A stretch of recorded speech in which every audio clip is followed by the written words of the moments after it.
Welcome to the Terri Talks. I'm your host, Terri Brown, and I'll be talking on Tuesdays with real people about real challenges and solutions in real estate investing. I always do this thing. Welcome, world. We need to have some music that opens us up. But happy Tuesday, everyone. Happy Tuesday. I'm excited about this episode of Terri Talks and our guest for the evening. And I decided to let another audience in on tonight because the conversation that was started backstage was just it was great. It was refreshing. It was a great dialogue. And in this day and age and time, I think it's important that we are exposed to things that will give us context in such a way that can propel us forward. And, it's easy to hear all of the things that are happening and kind of opt out of conversations because they can be so abstract, politically, economically. I think I've been saying this since the top of the year. This is not the time, particularly in my opinion, for Black folks to look away, be in a stupor, act like things aren't going on, because there are a lot of things going on that will have profound impact directly or indirectly on us. So it's important that we stay tapped in. And our guest tonight is not short on knowledge, not short on professionalism, and not short on industry wherewithal, know-with-all. And so I wanted to make sure that we were able to share this out. And so what I'm going to ask you to do before our guest introduces himself for this evening is to share like we will be on Facebook and YouTube for the first 20 minutes or so. And then we're going to continue the conversation over on YouTube. And again, I strongly believe that this is the time to tap into conversations that can enlarge your territory, right? Enlarge you mentally, physically, spiritually, emotionally. And you guys know what my heart is financially. And these are the conversations that can, in fact, help do that. I always say it, and I believe it. Exposure leads to expansion. And so you want to tap into this conversation. So what is the conversation? The conversation that we're having on Terri Talks, where we talk with real people about real challenges and solutions in real estate investing. Our season and our series right now is Why Haven't Black People Cornered the Market? What is hindering them from cornering the market? And so buckle up, buttercups. It's time to dive in. Don't forget to share. The more we share these conversations, the greater of reach we can have. And so I want you to stop what you're doing and invite somebody in on this conversation. No shade, but Diddy can't be the conversation right now. The politics shouldn't be the conversation right now.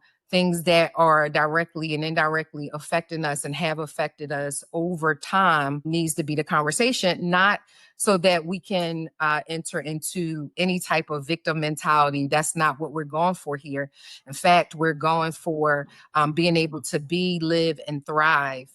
And in order for us to do that, again, there are certain conversations we need to have and engage and continue and share it out. So help me do that tonight. I would appreciate it. And in the meantime, welcome to our amazing guest, Brother Kevin Lewis. He's my financial partner, and he reminds me that anytime I'm getting ready to make a decision, I need to talk to my financial partner first. And so far, I've been doing half decent this year, and we just gonna keep on running up the score as we can in many different places. So without further ado, welcome Mr. Kevin Lewis. Please introduce yourself. You're not new to me, but you are new to our audience. So please introduce yourself, sir. Terri, I want to thank you so much for having me on the show. It is a privilege, honor, always to be before you. You are a mighty powerhouse in the community. This effort is not unnoticed. It sometimes goes unheralded, but I want to say to you, I applaud you, commend you for your efforts, pulling the community together and really activating. Right? There's a lot of knowledge, but knowledge without action is useless, right? So, my name is Kevin Lewis. I help small business owners, particularly African American business owners, get access to capital. I'm in the finance space, so I cannot discriminate. So, I'll help anybody. But my heart and my work is in the African American community. I have developed a passion for that community simply because, one, you might not be able to tell this, but I am an African American and have been so for 55 years. That's dating myself. You guys can tell them I'm a seasoned citizen, not a senior citizen. I don't think I will ever submit to being a senior citizen, but I will always be a seasoned citizen. And I've had a passion for the African American community because I believe I can be a solution like you are, Terri. And again, I want to thank you for partnering with me, allowing me to further expand, because through exposure we expand. Terri, you got some bars, right? You said I heard you say you said exposure leads to expansion. I don't know if the audience heard you, but I heard it. Those are bars, right? Exposure leads to expansion. And you got to buckle up, buttercup. I didn't not lost on me. So yeah, Terri, I just love what you're doing. I love that you honored me and allowed me to be a part of it. And I am working to change the fate and the face of the African American community in the economic sphere. There are several monumental points that we have to address. There's social justice, there's health and wellness, there's politics, there's economics, there's education, right? And those I think are the 5 pillars, and you guys can throw some others, but I think there are 5 pillars that we have to address, or leaders have to address, and no one leader can address all 5. My job is to play my part and address the economics of the African American community. So I'm here to talk about it today. Yeah, and then talk about it indeed. I think well, first, thank you for acknowledging me, and thank you for partnering with me on so many fronts. I appreciate you dearly, good man. And so yes, conversation indeed. We had one backstage, and I can't wait to delve into it. But you have kind of threw out there what space you're working in. As a CEO leading a fintech company focused on empowering underserved communities, what does ownership mean to you? It means the freedom to operate in the spaces that you choose. I didn't get into my space for the money. Now, let me be very clear. Money is important. Money is not the money, it's the freedom that the money provides. So I am a for-profit organization, to be very clear. But I didn't Wait, money isn't just for bills? Money, you mean no. money is just not to pay bills? No. In fact, that's not what you should be spending your money on. My opinion, my humble opinion. So by the way, all of this information, all this conversation today is opinion. This is my humble opinion. I want to emphasize that to the audience, because I will be stating facts throughout the conversation, but my opinion is based on those facts and how I perceive those facts and their impact on our community. But that said, no, my opinion is that money is not to pay bills. Money is to bring freedom. I bring this up not for clickbait. He's in the news. I don't want your opinion on where the case is going, but Sean Combs has been noted as saying that you should spend money on the things that free up your time, because in having time freedom, you can create. That's when you're most creative. So he says, get a personal chef, because you don't want to spend your time cooking food, but you want to eat well. If you're not cooking food, you can create. He says, get a driver. You don't want to spend your time on the highway. You want to spend your time, if you're in a car, you want to be able to spend your time creating. Spend your time, spend your money on things that create freedom.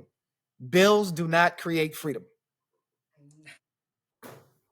So ownership to me is creating freedom.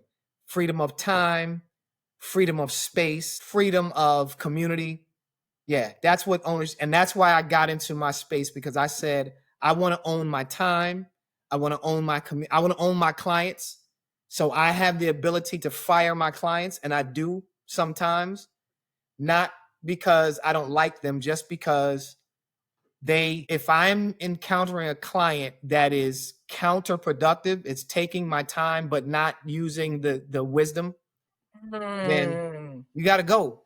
You got to go. It's not personal. It's just my time is valuable. I've worked too hard. I'm 55. I've worked really, really hard to gain my time freedom. And so I can't spend it on somebody who is not trying to move forward. I don't know what to say. I feel like we should pass the offering plate at this point for all that you said and unpacked. You know, it's not rehearsed. Many of you who follow me, you guys know I'm big on, which is one of the reasons why I retired my 9 until, because I wanted more time. I wanted more relationships. I wanted more experiences. I wanted more money. I wanted more experiences, right? You know, and all of the things I love that we're aligned in that way, where money is a tool. It should be used as a tool to do other things. And most importantly for me, it gives you options. And you mentioned it, you know, you get to choose who you work with, right? Because money don't have you, you have it. I mean, you didn't say that, but that's the way that I look at it. And that's what we should be striving for. You know, everybody know I'm a lover of Jesus, and in Christendom, you know, it's this thing, people don't have these conversations about money, or, you know, there's this myth or things out there like, you know, money is the root of all evil. It does not say money is the root of all evil. It says the love of money is the root of all evil. And if it wasn't designed for us to have money, it wouldn't say that he will give us the power to get wealth, right? It would not tell us that we're supposed to have abundant life in every area of our lives. It wouldn't instruct us to be able to be blessed to be a blessing, right? How you gonna bless somebody and you don't have nothing to bless them with, right? And so you said some things that, you know, we will delve into a little later, but of course it rings like harmony in my soul to hear these kind of things. And it's our prayer that you take these things and, you know, just don't collect information, but that you get it so etched in your soul that it resonates in a way where you can execute and get a different palette for, you know, the things of money and where money is concerned. So thank you for sharing that. Along those lines, what are some of the missed opportunities you've seen when it comes to turning community talent? And I'm teeing you up for kind of that backstage conversation that we had. You know, from turning community talent or side hustles into scalable, bankable businesses. And you can feel free to, you know, intertwine our backstage conversation or make it separate. I'm leaving it to you, sir. Yeah. So great question. I think that I think the African American community falls short in vision, right?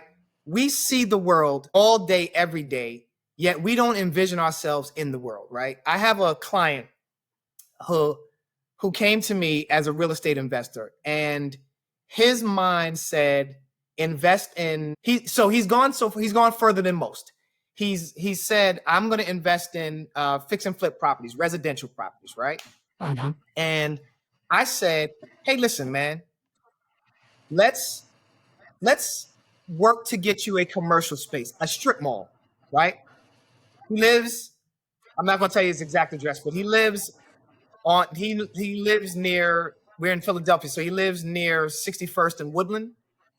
Okay. In 61st and Woodland is a strip mall that has a Nova Care in it. It has a Snipes sneaker store in it.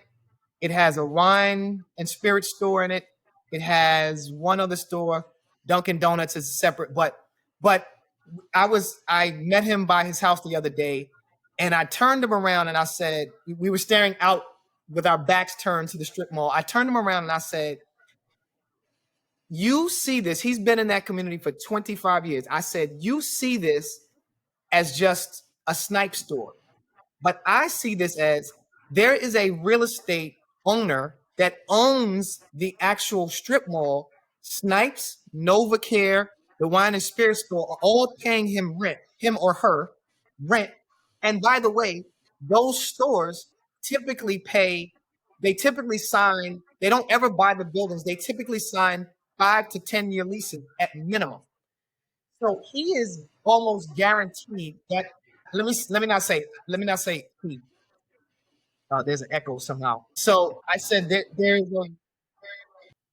It's maybe a she, it may be a he that owns it. I'm going to use he as a general term, guys. So I'm not being misogynistic, young ladies. Let me use she. She owns that. She owns that strip mall, right? Every single, and I see my friends on here, Sharita and Doris. Hi again. Every single month, NovaCare is paying this young lady rent. Now, he bought another property and he's going to buy and hold. So he's going to rent it out. And I said, that's wonderful, right? So you've done a lot more than many of the people. But where are the Black people that are owning malls where they have T-Mobiles? The Apple store, no Apple store owns the building that they're in. They lease. They're leasing it from somebody. If not that person, why not us? The Dollar Tree. The Dollar Tree signs no less than a 10-year lease. Terri, if not, why not us?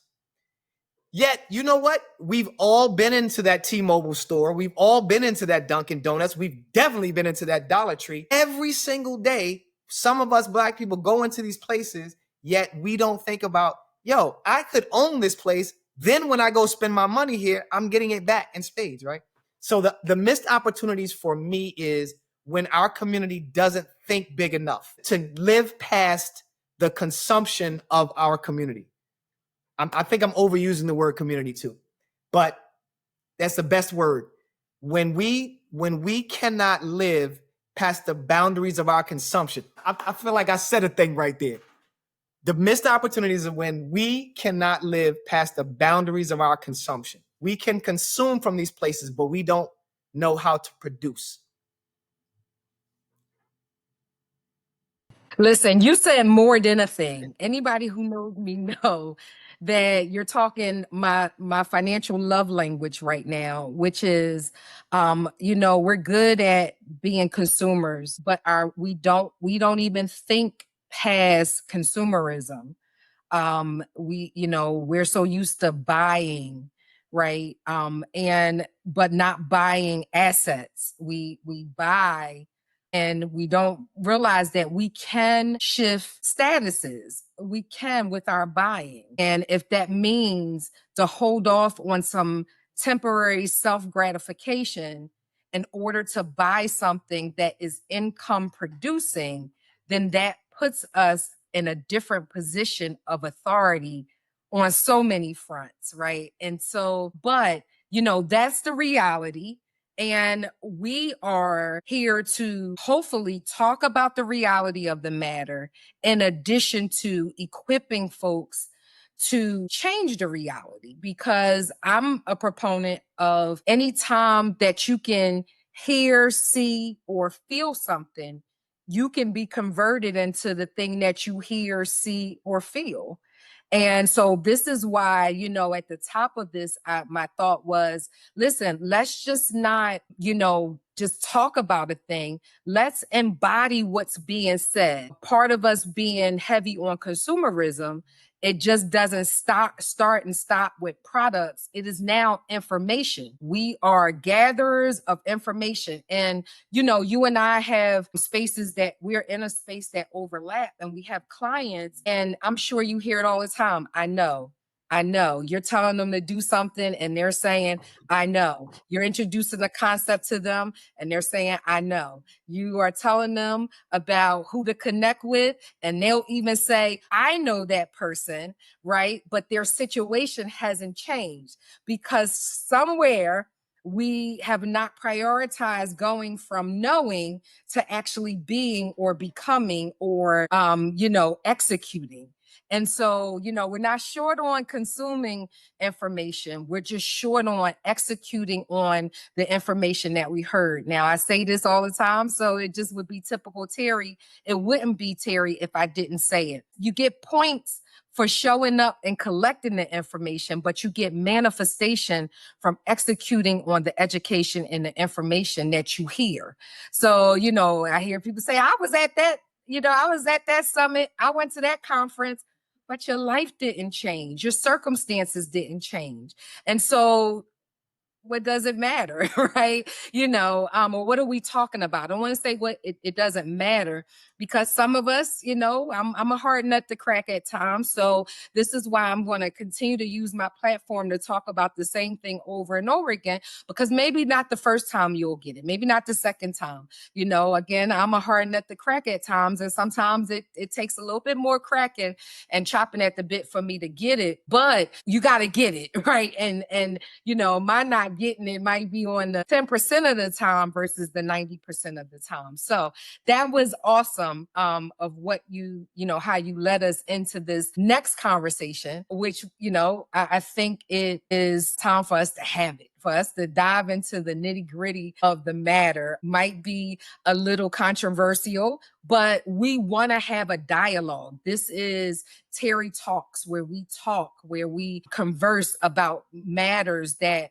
are important to us and should be important to us, because it impacts us not just today, but tomorrow and for generations to come. But if we can never get some of this stuff that we're talking about, I believe we could even heal generations, 10 generations back and 10 generations forward. So with that, Kevin, you challenged me, and not with a negative connotation, but you challenged me backstage about segregation and integration. And it was, another perspective. And that's why we have the same topic, but we're coming with different perspectives, because with all this buying and selling and making money and being in more, some of us have, I know for me, I'm a first generational wealth builder. I've probably made more in a short period of time than my lineage had over generations, right?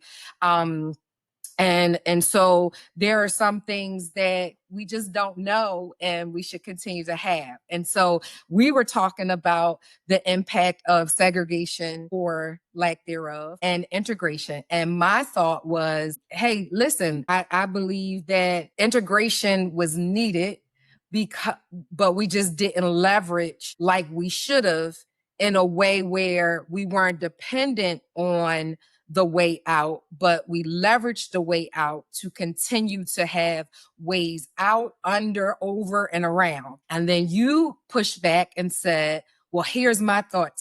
So share with our audience tonight what your thought was around segregation. So I want to let the audience know that I am a huge segregationist, and that moniker means that I believe that communities should be segregated. And here's the thing. I have historical evidence, but I have current evidence as well. So the Asian population, let me not say, the Korean population, the Chinese population, the Vietnamese population, all believe in segregation. So does the Italian population, the Polish population. You can go into any major city in the United States and see segregation. They call it Chinatown. My issue is, why is it that we can have a Chinatown and the United States and the world abroad socially accepts Chinatown, but we can't have Africatown? And here's the deal. The reason I believe in segregation is because the reason Chinatown works is because the money stays in their community. They have a bank in Philadelphia called Asian Bank. It's called Asian Bank. Why can't we have Ghanaian Bank, Senegalese Bank? Why haven't we tried to have Egyptian Bank? By the way, Egypt is in Africa, people. I want to remind people that everybody tries to say Egypt is the Middle East. It's in Africa. It's the continent of Africa. It's one of the 54 countries in Africa. But here's the deal. So that's current evidence, right? We see segregation working. If you go to Little Italy in New York or in Philadelphia, if you go to Little Poland, all of these places are thriving communities because the people in those communities are recycling and circulating their money. They're circulating their economics, but they're not just circulating their economics, they're circulating their culture, their food, which encompasses everything, right? So let me just leave it as culture. Everything is being circulated in that community, which keeps it tight-knit and keeps it thriving. Segregation for us, or integration for us, I believe was a failed experiment because we also had little Africas. We call them, so you guys, everybody talks about Tulsa, Oklahoma. This is what we talked about backstage, right? Everyone talks about Tulsa, Oklahoma. Tulsa, Oklahoma was not even the first Black Wall Street. Wait a minute. You're saying Tulsa, Oklahoma was not the first Black Wall Street? No, Tulsa, Oklahoma was the 9th Black Wall Street. Jackson Ward, Richmond, Virginia was the first Black Wall Street. And there's a young lady who created a bank there, a Black-owned bank. The name escapes me right now, but it'll come to me while I'm having the conversation. But she created the first Black-owned bank in the country, created in Richmond, Virginia, which was the first Black Wall Street. But there were 28 Black Wall Streets across the nation. We only hear about Tulsa, but that's because we've allowed them to control the media. But here's my deal about segregation. We don't have to go back as far as Tulsa. We can go back as far as Harlem in the late 60s, early 70s, right? Harlem experienced the Renaissance, where you had the greatest poets, the greatest writers, the greatest jazz musicians, right? We can go to my neighborhood of the Bronx, New York. I grew up in the neighborhood that created the art form that the biggest art form on the planet today. There is no art form that produces as much wealth as hip hop. The next closest genre is eclipsed by 37%. 37% more wealth in the hip hop community than the next closest genre, which is rock and roll, right? That was created by Black people in the Black community, segregated. And the reason it was created is because we were held out of we were segregated from these other art forms, for these other people, from these other communities. So we had to create for ourselves. Anytime you put a group of Black people together, we are going to create something dynamic and magnificent. What integration does to that is it allows another community to come in and co-opt and do what they've done to us since they brought us here in this country and build empires off the backs of the work. The hip hop community, the one of the wealthiest, but the most popular hip hop artist is a white person. The most popular hip hop artist in the world, Eminem, in the world. Now, I'm not talking about the United States. Snoop is the most recognizable. Snoop Dogg is the most recognizable. But the most popular hip hop artist, the most talked about hip hop artist in the entire world is Eminem. You can look it up if you want, if you dispute, and you might bring me some numbers that say, but the point is, that's what integration does. It allows us to create something that other people benefit from. What I am proposing is we go back to segregation. Stop fighting people to get into rooms that they don't want you in. And this is the crazy thing. This is the crazy thing about Black people that angers me. Wait a minute. Keep that thought that angers you. So are you saying don't go into rooms that tolerate us, but go into rooms that celebrate us? For sure. Are you saying have the audacity to not try to get at tables and people that just simply tolerate us, but get into community where we can collaborate and be celebrated? Are you saying that? Why not? We do it Absolutely. We do it, Terri, in every other facet of our life. If you walk into a family barbecue, let's say it was a family barbecue and it was held inside of a building, and there were 7 family members who you knew were your family. They were blood relatives inside of another room, inside of this big room, and the door was closed. and you knocked on the door, they opened it and said, "We don't want you in here," would you fight to get in the room? So why in the world would you fight to get into a white bank? Or why would you fight to get into a white restaurant? I love to watch the Breakfast Club podcast on YouTube, and I was watching it today, and Nori, one of our greatest hip hop artists, Nori was having a conversation. I got you. Nori was having a conversation. In the conversation, he was in a restaurant that he frequents. Now, this is Nori. He's world famous, right? He's in a restaurant that he frequents, but the server was a white server, didn't know who he was. He ordered a bottle of wine. The server wanted him to leave because she wanted to turn the table over. She wanted to bring some more guests in. He had been there for a little bit. She wanted to bring some more guests in. He had ordered a bottle of wine. She called the police. 911, not just the police. She called 911 and said, "My life is in danger." Now, Houston's was the restaurant that he's in, and I'm putting them on blast. Houston's is white owned. My question is, why are we fighting to be in a Houston's when we can build our own restaurants and serve ourselves? We did it during the Harlem Renaissance. Why? All right, I'm going off. No, you are not going off. We just got to take a break for our sponsor. But I want you to pose that question again, because on the other side of this commercial break, I want the audience to start helping us answer this, because if we're ever going to get on the other side of this, these are not just conversations to have, but we need you to start thinking, get into a level of awareness about why this is so. I mean, there are a few arguments that can be made for why, but let's at least start the conversation. And so we're going to take a break for our sponsor. This gives you an opportunity to bring more people in on the conversation. Stop what you're doing right now. Go and share this out so that, again, is not just to talk about it, but it is to come up with solutions and to have the dialogue propel us forward, right? I believe the unhad conversation is the worst in the world, right? Because the Bible says, without knowledge, the people perish. And so if people aren't knowledgeable, there is a perishing that happens, maybe not instantly, but over time. So with that, you are not going off. This is the place. We are talking about it. So I want you to hold that thought, as well as you were getting ready to say what angers you. So I want you to think about that. So while we are breaking for our sponsor for right now, our sponsor for this evening is Built to Last Collective.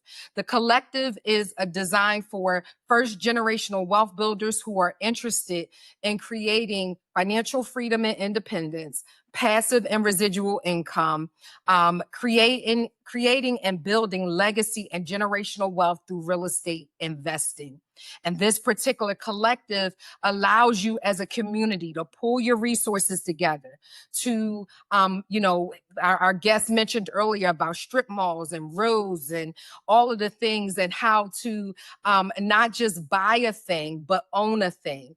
And so what does that allow you to do? It gives you and affords you the ability to have options for you, for your family, for your children's children. The Bible tells us that a good man or woman leaves an inheritance to its children's children. And in this collective, it is designed to help us not just allow to eradicate this killer of a thing that has each generation starting from ground zero and not allowing us to start ahead. And so we're looking at insurance. We're creating family banks and systems that you become your own bank, right? All of the things that our guest mentioned tonight is very real. And our sponsor today, the Built to Last Collective, affords you the opportunity to do that. And so the link is in the chat.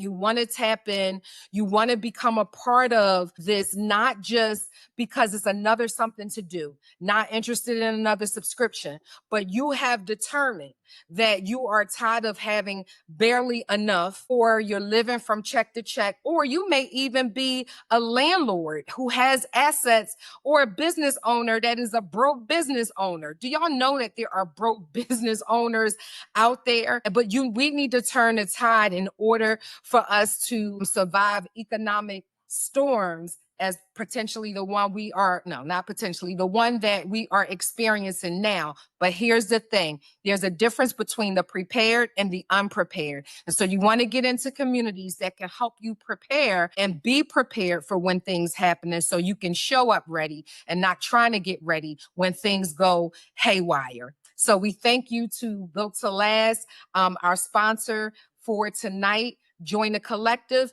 There, you can learn more about them at Built2, that's BUILTTO-last.com. We'll be right back. Okay, and we're back. We are back. And I feel like we're just getting fired up. Mr. Kevin, we were getting ready to go over into some deep water territory. Tell us a little bit about, let's continue that conversation. You were getting ready to say what angers you. What angers me is when we don't believe that we have the power to make a change. Right. By the way, Maggie Walker was the name of the person I was thinking about in Richmond, Virginia, first Black Wall Street. So she started a bank, Penny Savings Bank. So started by an African-American woman in Richmond, Virginia, which is where the first Black Wall Street was. But that said, what angers me is when we don't believe that we can make a change, that we think we're slaves, and that we really fight. It bothers me that we fight to be abused. We love to be abused. Amazon is, Apple is abusing us. Walmart is abusing us. Yet we continually fight to get in those stores. We don't have to. Here's a quick solution. This is an easy solution. There are 41 million African Americans on census. That's not including the undocumented people who are not part of the census. But let's just take the people who are documented and are part of the census. 41 million African Americans. If every African American gave $1, we put $1 in a pot. Now, in most states in the United States, you have to have, in order to start a bank, you have to have at minimum $6 million worth of deposits, and you need to have at least 8% of your, you need to have at least a 8% asset ratio. So asset to liabilities, right?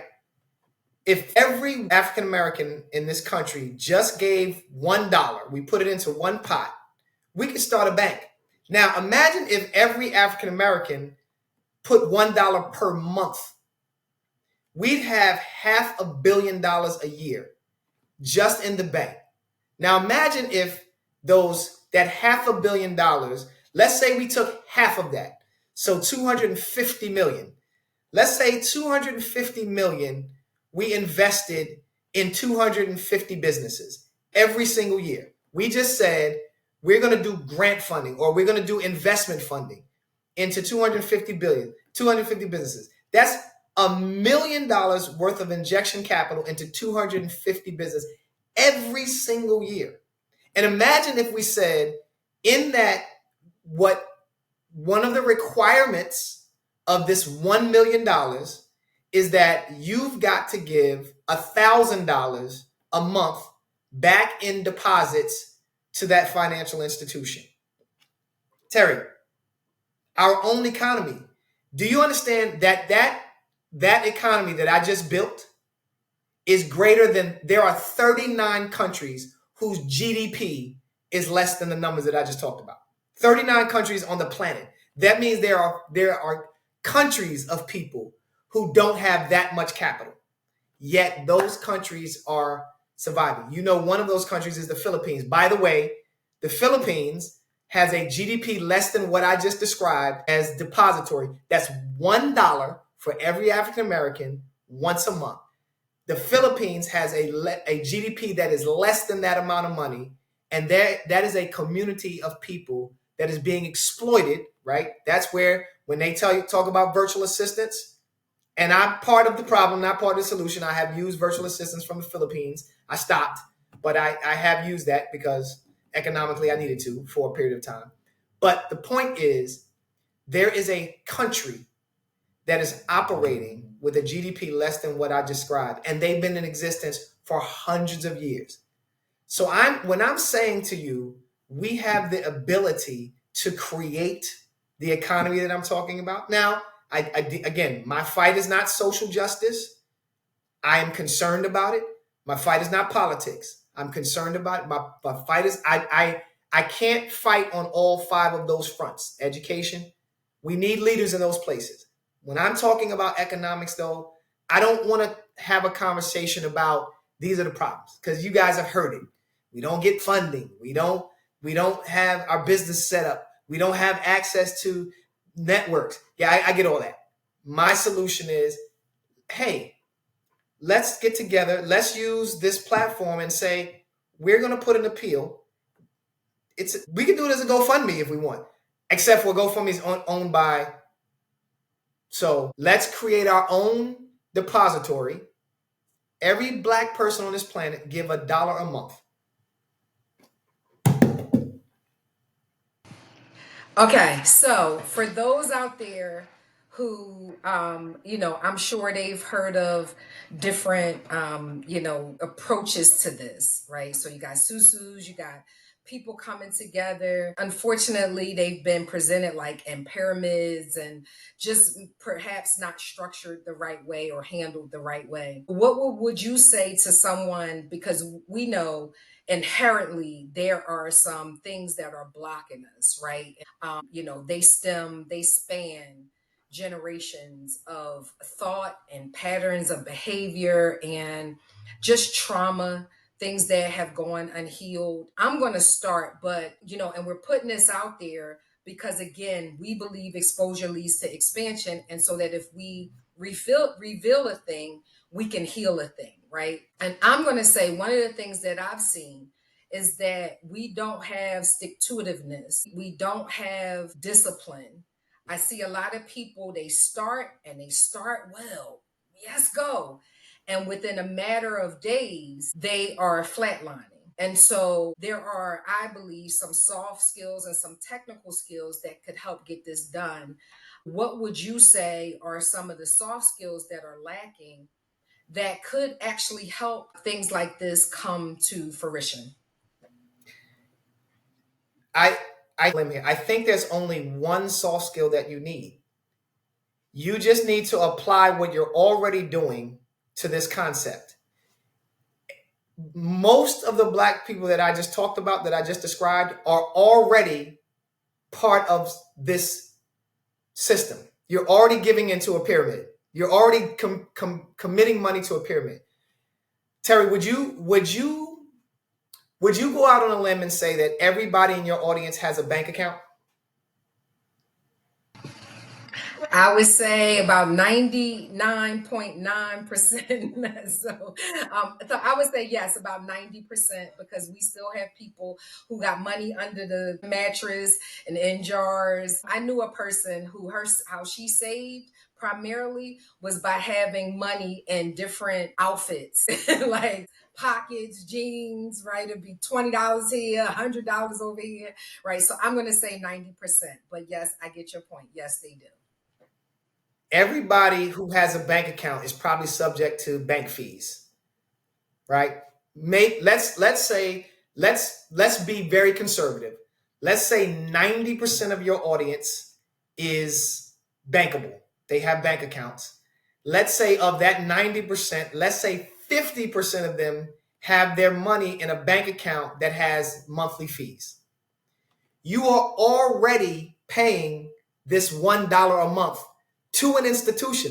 That is a pyramid, right? The people who work at the bank are on the bottom. The people who own the bank are at the top. That is a pyramid. So my question to you guys is, when somebody comes to you and says, let's do a susu, and you say, I'm not going to do that because it's a pyramid, yet I'm going to take my money over to PNC Bank, which is also a pyramid. By the way, that pyramid doesn't benefit you at all. By the way, that pyramid, all the laws in this country were written by that pyramid. There's no such thing as a president. There are lobbyists, right? There are wealthy, powerful people who make the laws.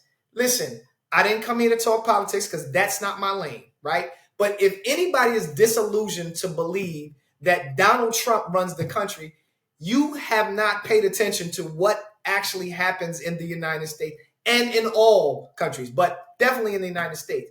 It is the money and the wealth that makes the laws. You saw that because Elon Musk, the greatest thing that has happened with this regime is that they've lifted the veil. They are saying what happens that never before in the history of this country. And listen, I don't even have a problem with them because they are the evil that I can see, but they are lifting the veil. Elon Musk is bragging on every social media platform that he can get his voice on that he bought this election. He is bragging that his money influenced Doge, passed the laws that allows him to operate unchecked, unchallenged. So it is those banks that you got, it's that pyramid that you guys are contributing to every single month in those fees that are making the laws that are keeping you in the poverty that we're in. We can change that though. We can change that. So the one soft skill that you need is just to say, instead of giving my money to PNC's pyramid, let me give it to KEV's pyramid. Doesn't have to be me. It could be Terry's pyramid. I don't need the name. But let's pick someone. I don't care who it is. Let's pick someone. Listen, we can do it anonymously. We don't even have to put a face because that seems to be what happens in the Black community, Terry. We have, Sharita, I know you're out here listening and my friends out here. Listen, Doris, I know you're out here listening. Here's the deal. We seem to be afraid to say, look, I'm going to put my trust in you. But here's the deal, Terry, you don't need to trust me. It's $1. I don't want your trust. I want your dollar. I don't need your trust. You don't have to trust me. Just give me $1, right?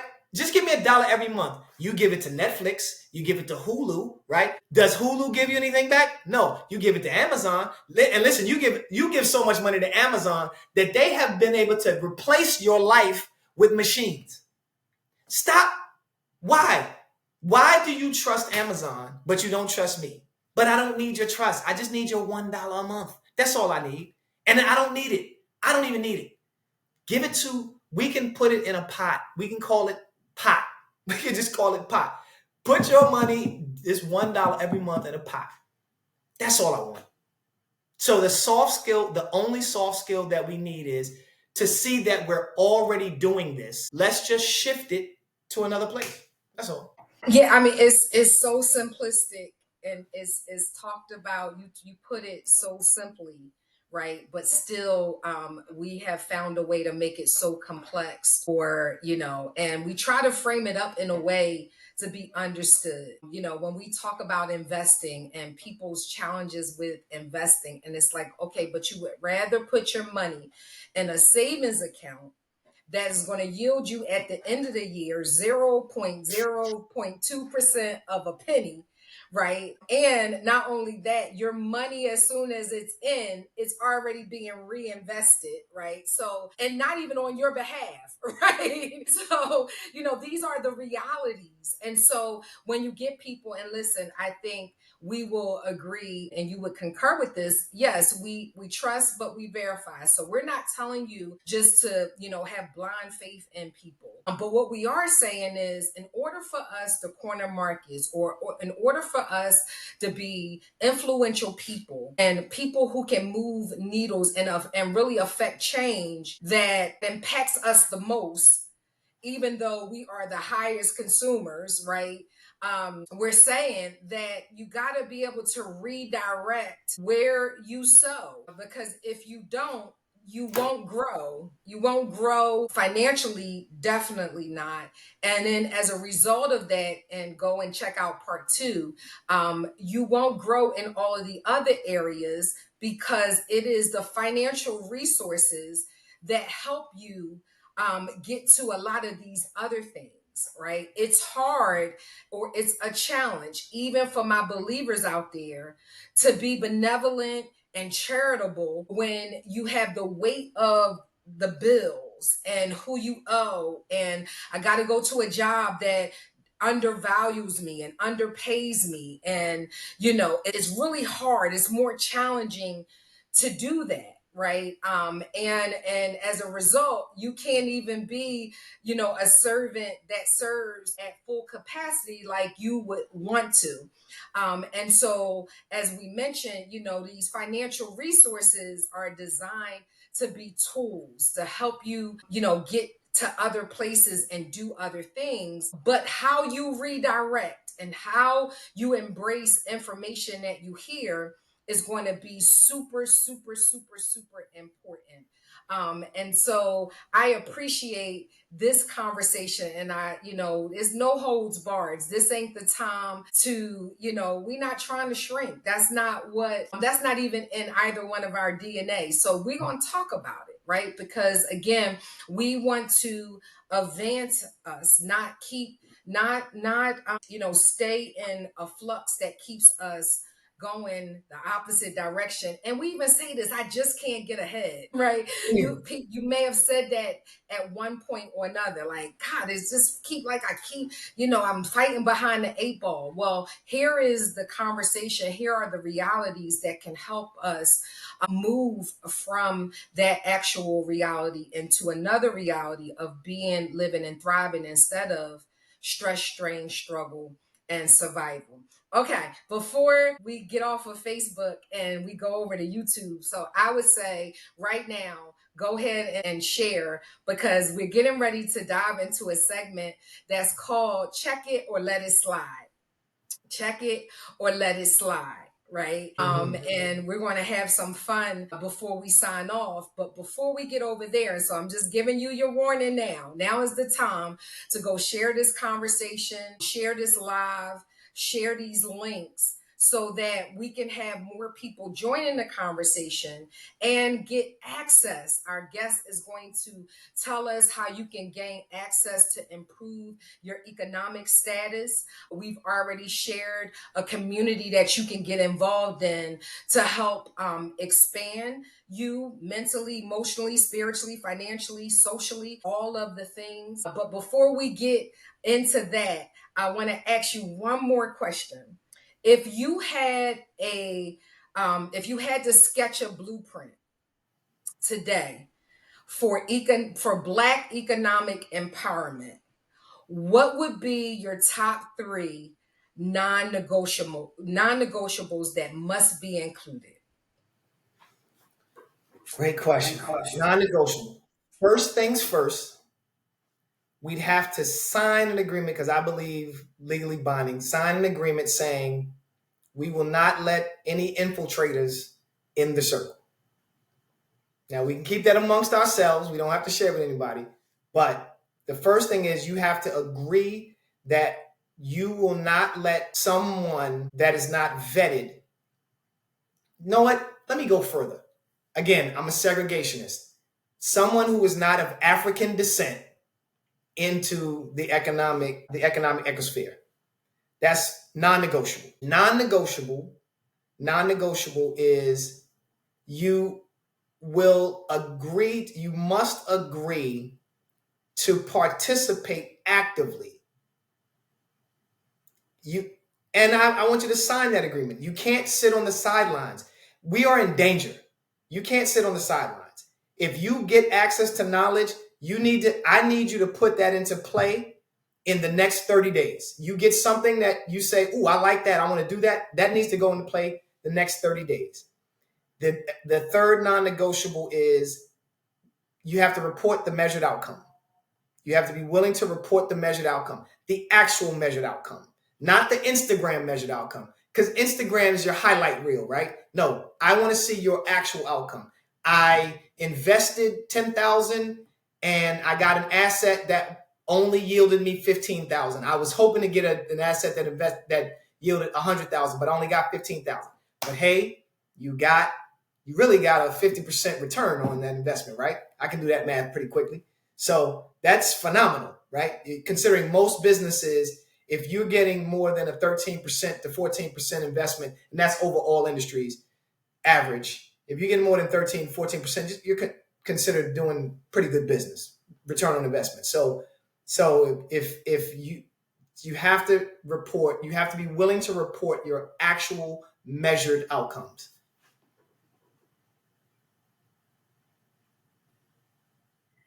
Listen, we're gonna have to have a part two, but can you just repeat those again, right? Because and it's just blowing my mind, but I thank God for alignment and I am in deep gratitude that I get to partner with you as my financial partner. And that we're in sync. Inside of our collective community, I'm always talking about accountability and quantifying things and, all of that. And then here you come,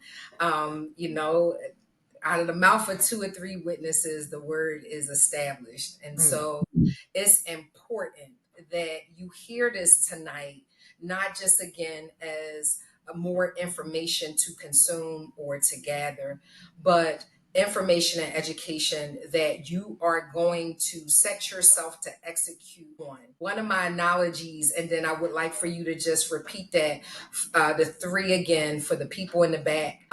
If not, the walls are going to say amen, but I want you to be able to repeat it for the people in the back. But one of my analogies is that, when you mentioned about the sideline, a quarterback does not throw the ball to anybody in the stands or in on the sidelines unless they're trying to get out of trouble. They are throwing the ball to an eligible player who's on the field.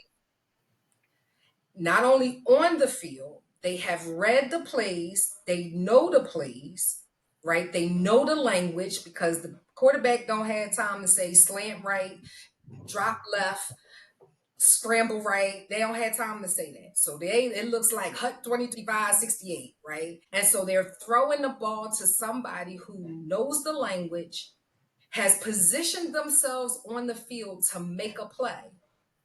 An eligible player who has positioned themselves on the field to make a play and get this, not to stand still with the ball, but to make a play for the end zone. And we are suggesting that the end zone should be financially for you, right? You should be having a financial end zone so that, and I hear people say, oh, it ain't all about money. It is not, right? Because wealth comes in many forms, right? But my Bible says that money answers all things. And if you look at the world going around and around, it requires money in order to do that. And if that wasn't the case, we would not go to jobs we don't like or tolerate things that we don't like that is even causing stress and strain to our mental, emotional, physical health in order to get the almighty dollar. So why not just be in a position to have it so then you're directing the plays? Come on here, right? But the quarterback is throwing to an eligible player on a field who's able to make a play for the end zone. And so we're telling you tonight, and you said it earlier, it is critical that we don't act as bystanders, or continue to act as bystanders or people who are just running up and down the sideline or who's just jumping up and down in the bleachers while things are ever changing and impacting us directly and indirectly. And so, with that, we are going over to YouTube now. There are some freebies that our guest is going to give us for financial freedom, right? And, to get into a position to make a play for our financial end zones for ourselves, for our families, and for our communities because it's just that important, right? And we need to start embracing it as such. But before we go over there, share again what are the three non negotiables that you would say for the people in the back that they must include in this blueprint for financial freedom, independence, passive and residual income, and creating and building legacy and generational wealth? We have to agree that we will not allow outside infiltrators. We will keep it African American, people of African descent, that we will activate on all of the knowledge within 30 days. You get something, you put it into action 30 days, and you will report actual measurable outcomes, not fluff, not Instagram, but the actual measured outcome of what you did.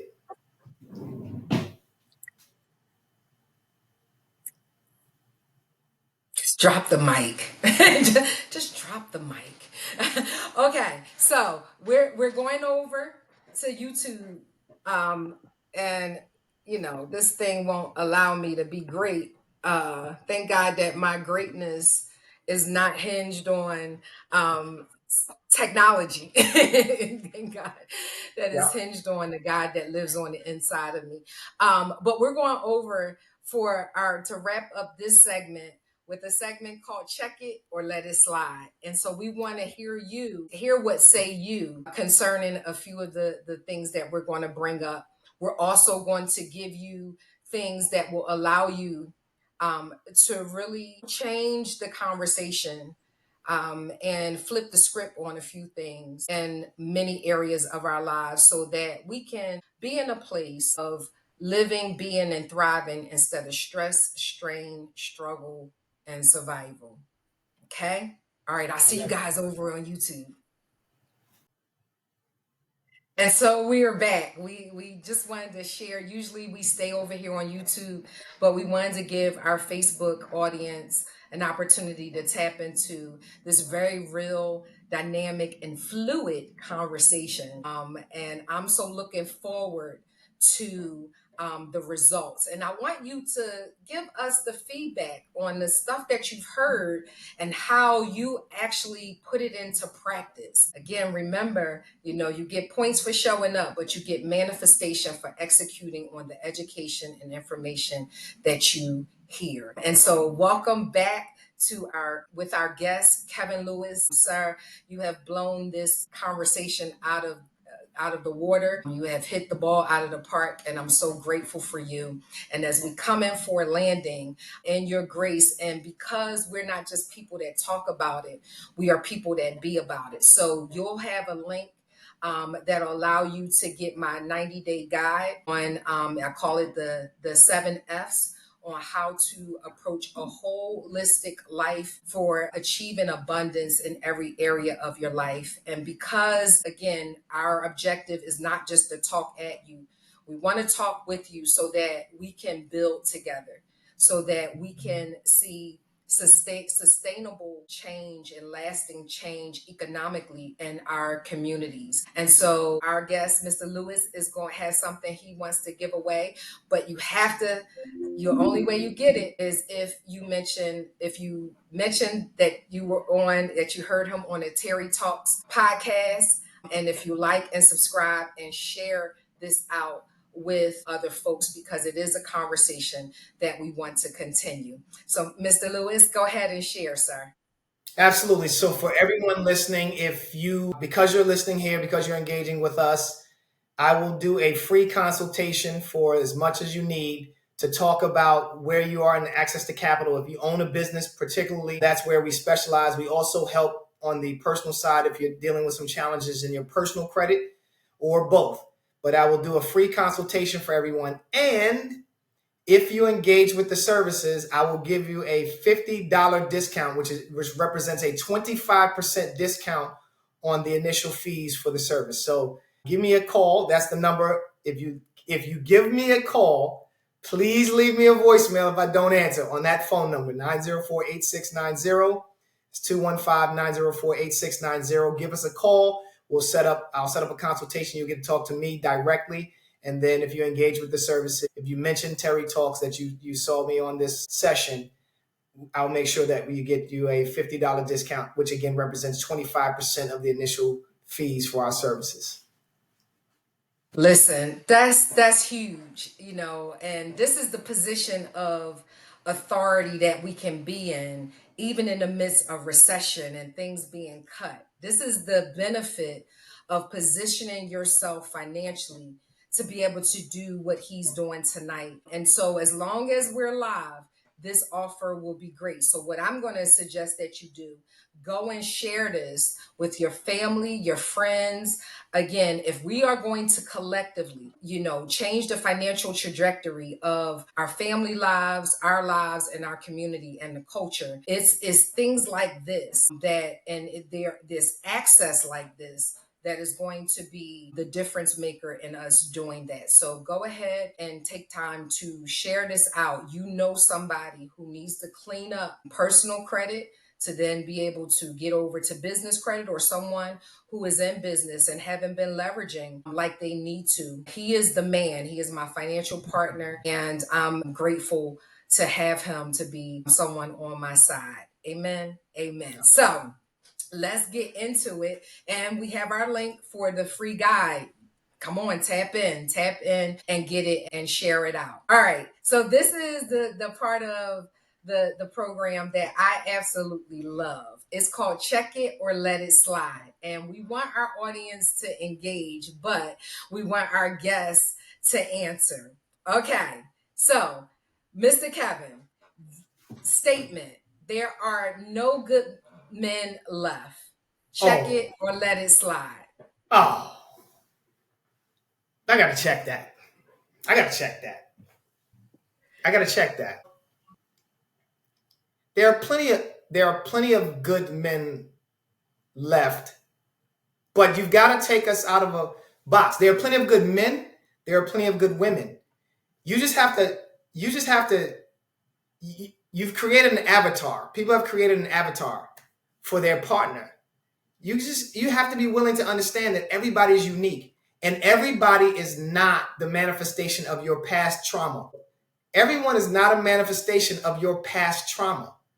So when that person shows up and they say something that looks like something that hurt you before, that's not the thing that hurt you, right? This is if you're riding a bicycle, the chain pops off. I don't ride bicycles anymore. Everybody's indoors now, but when we used to ride bicycles, the chain pops off and you get your pant leg caught in the chain.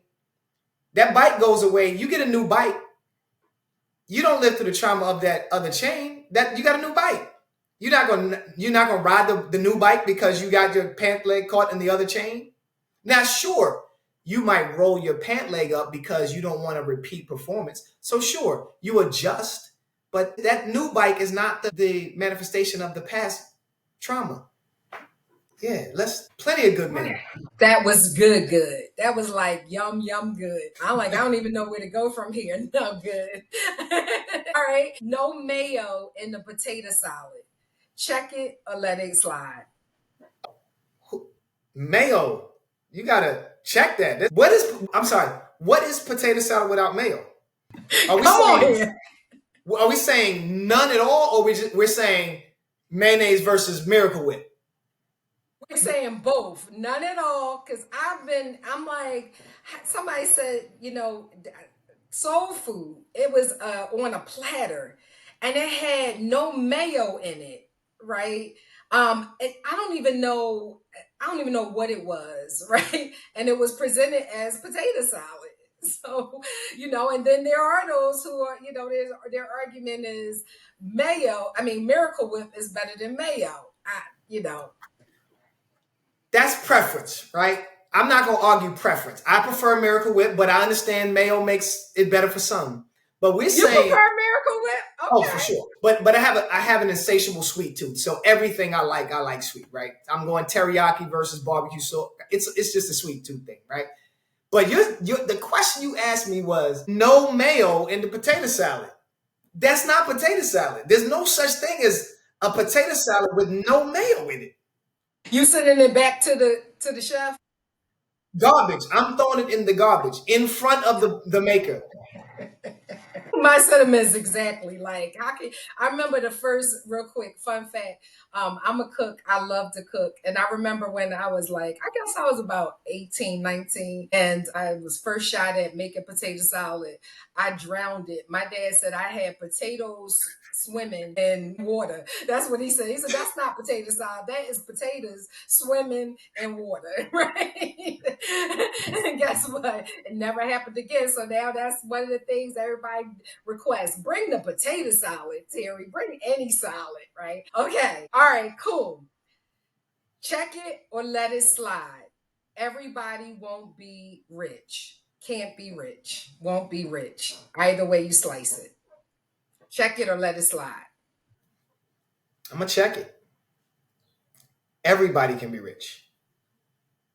So I am credit rich and cash poor. If you asked me for $500 cash right now, it would be a problem. If you ask me for $500 credit leverage, I got you no problem. So I am credit rich. There are people who can be credit rich, cash rich, real estate rich, time rich, friend rich. Everybody can be rich. There's nobody who can't be rich. Okay, I'm gonna add to it. I think you do want to prioritize some liquidity. So, we want to help you in addition to being credit rich. I would also like us to be cash rich as well. And yeah, so we could prioritize liquidity and be able to execute on demand if we need to. So that's my 2 cents. Okay, now here's where you get an opportunity. I'm gonna pause my check it or let it slide, and I'm gonna give you a chance to challenge me to check it or let it slide. Okay. So let's start in the personal arena. So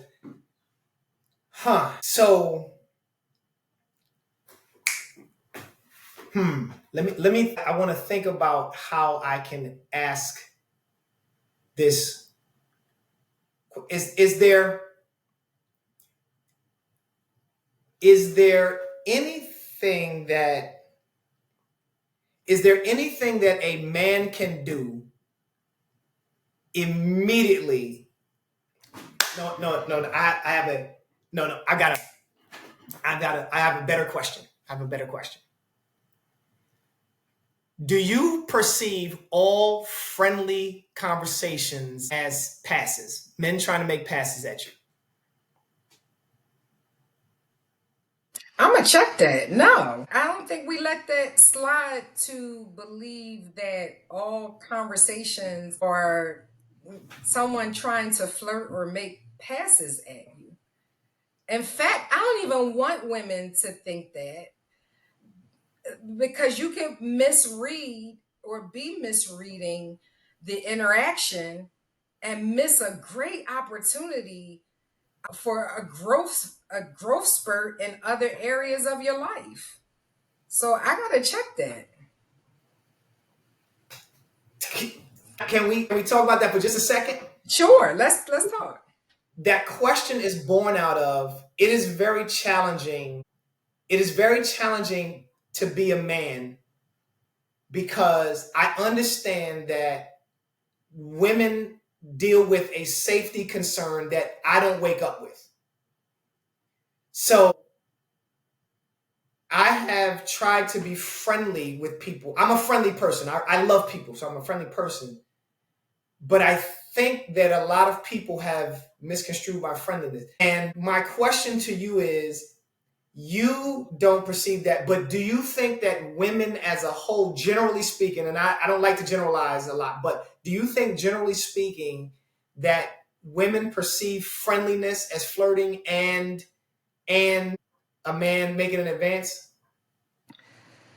So I'm going to talk about it this way. And I think that those who do automatically think that or assume that they're trafficking in a place of trauma, right? Something is unhealed in order for that to be the immediate perception, right? So if you and I come to a intersection somewhere, be it a physical intersection or an intersection around a conversation. And your friendliness is immediately assumed to be a pass. I think that's personal. I think that that's an individual issue versus a general issue.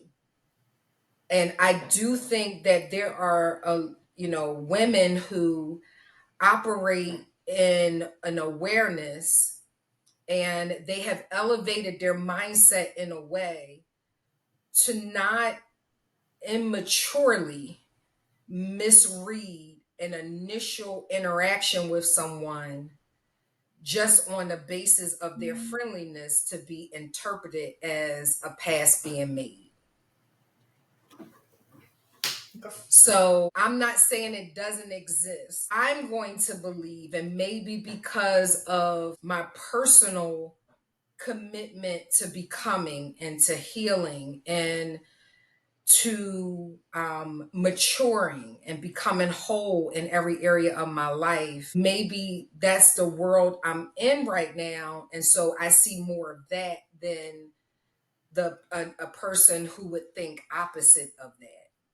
So I do think that it happens. I do think that it exists, but I'm going to venture to say that that is an exception and not the rule. Those particular are the minority and not the majority of women. Okay, I'll accept that. I'll accept that. I'll accept that. Okay, you get one more, and then we'll close for the night. Or do you want to stay there? You want to stay there before we wrap? I got one more. Okay. I'm gonna do it in the format you gave me. Check it, let it slide. Men and women cannot be platonic friends or have a platonic relationship. It's not. Platonic friends is redundant. I'm going to check that. Again, and I don't know if it's because I think circles matter. It's like I had heard in passing that marriages couldn't last, right? That I believe that marriages could last. And when I look at what I've been privy to, my dad and stepmother, they've been together for 40 years. I've always kind of been that person who've had wisdom beyond my years. So my relationships were with people that were minimally 5 years older than me. I mean, the max maybe 10, 11 years older than me. And they are relationships that have thrived. They have 35 years or more. And was it easy? No, but I believe the reason why is because people who make commitments and don't go in with plan Bs, they are more susceptible to being able to last and be committed to one person, right? When people go in my opinion, already skeptical, or they're setting up structures that says, if this doesn't work, I'm going to do this, I think are very different from people who say it has to work or it has to work, right? And those people, when there is a sign of danger or trouble, they're not looking outside for the answer. They're looking internally with a shared approach of how we're going to make this happen. How are we going to get over this? What do we need to do? And I think that that is not just a fairy tale. I think that that exists.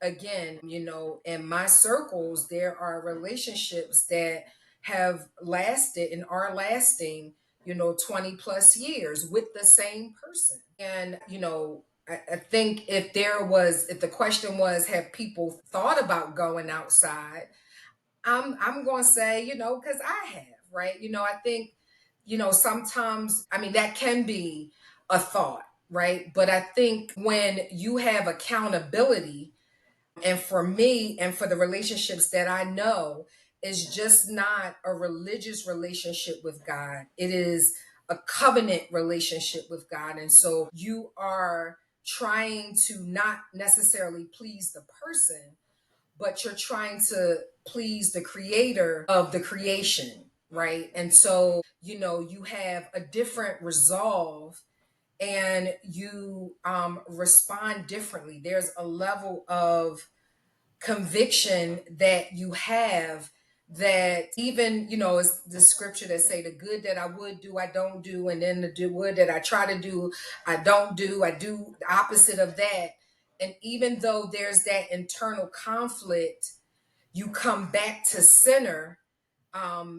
The Bible says you could be angry but sin not, right? So you may have that initial impact that might want you to look another way or entertain another way. But when you think about what that leads to and what your own personal convictions are and what covenant you got into, it doesn't lead you outward, it turns you inward. Even if you're mad, turning inward until you can get over to a place of happiness and resolve and peace and all of those things, because you're pursuing something that's greater than you.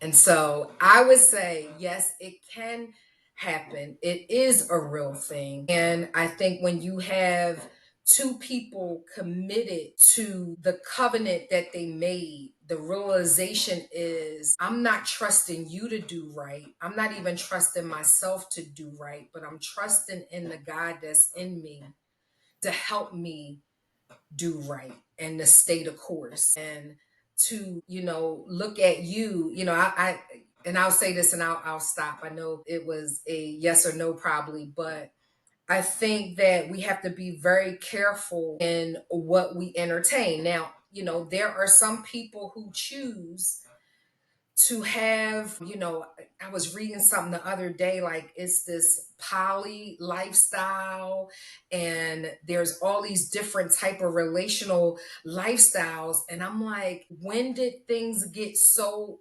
abstract? Or you started adding choices, and one can say that that's evolution. I do believe that evolution is a thing, but I think you have to be so careful, because you then open yourself up to exploring things that can in the end be detrimental to you, and the thing you thought you were going to get, you didn't, you end up not getting. So it's like, I'm going to entertain this for my temporary self gratification. And then let's talk about what we've seen on TV shows, right? So you see people say, let's entertain another person in a relationship. And then when one of the two partners become more interested in that third party, then the opposite one is like, wait a minute, hold up, but you've let the cat out the bag, right? You have introduced some things, and I'll end with this. Bible says sometimes it's like, a man returning to his own vomit, right? So when you start entering into certain things, you not only bring some of the demons that you've maybe already battled with, but now you bringing them 10 times greater, because you've added another dynamic to the equation. We already have things that we battle with individually, right? And so now you open yourself up to more things to battle. And sometimes they're even intensified depending on where that person has been or where those people have been. And so, instead of feeling like a nut, sometimes you feel like a nut all the time and trying to figure out why I feel like a nut. And sometimes I don't, right? So that's my response to that. I think we have said what can be said in this session. I would be so honored, so overjoyed if you would have me back on. You just name the day and time, and we can continue this dynamic and rewarding for me conversation. Absolutely. And we will have you back. And we were talking about how to have this conversation on a weekly basis, and I'm looking forward to it. I think that it is healthy. It's healthy exchanges. I think it is sometimes the unspoken stuff that we are afraid to talk about, and it leaves people to battle internally unnecessarily. But if you could just have the conversation, get it out in the air and get it out in the public, it allows a free flowing of exchange, a free flowing exchange of ideas and help and all and the like. So thank you so much for being an amazing guest. Again, I can't thank you enough for being my financial partner and helping me grow and helping my family grow our finances exponentially. I'm so looking forward to us being able to do life together in this space. And for all of you out there, you want to tap into Kevin Lewis. Kevin Lewis, look for him. He might be the person that leads us to the promised land. So you want to make sure that you stay tapped in. So with that, God bless you all. Good night. Thank you for hanging around. Don't forget, we have given you a ton of resources tonight. To not just have these, this wasn't talk therapy. This was, how do we practically move the needle financially in our lives and move from total consumerism to owning some things, owning processes, owning spaces, owning markets that should have been ours to begin with anyway, quite frankly, based on what my brother outlined earlier. And so, go back, listen to this over and over again. Your life and your family lives will never be the same as a result of that. Do you have one final word or one mantra that you live by that you want to share with the people? And we will end with your voice being the last one. Yes, no one's coming to save us. We have everything. We have been given everything by the higher power, however you refer to that higher power. We have been given everything we need to save ourselves. No one's coming to save us. We've got to do it. So we've done it before. We do it consistently over and over again. You can look at every aspect of life, every facet of life where we have turned a little into a large impact. So we are safe. It is our time to save ourselves. Yo, we could have talked for days, but because we want you to join us next Tuesday for another episode of Terri Talks, that's it for today.